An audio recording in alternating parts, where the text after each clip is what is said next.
So a deadly shooting downtown over the weekend becomes the latest in a trend of violence involving teenagers. Now local leaders are saying there should be more police enforcement, but also they think the community needs to get involved. KDKA's Josh Taylor has the latest on the investigation. We are here at the intersection of 7th Street and Penn Avenue downtown, where a shooting occurred over the weekend involving two juveniles. And this is just the latest incident of a string of occurrences that have happened downtown in recent months. Police say it happened just after midnight Sunday, and video evidence confirms the shooting.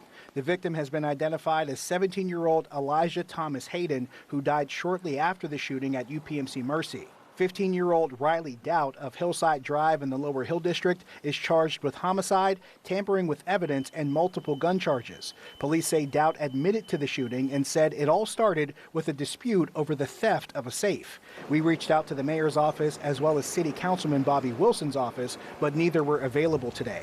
However, at least one other city councilman recently warned that the city may be forced to take more serious measures to prevent the violence. Many of the other cities have already gone to much more draconian approaches, implementing citywide curfews, and things like that have been much more heavy-handed. If these activities continue, there's going to be more and more of a call for more draconian and stricter solutions. That was City Councilman Kahari Mosley almost a month ago after a citywide panel on youth violence downtown following several incidents involving teenagers in the Golden Triangle since April.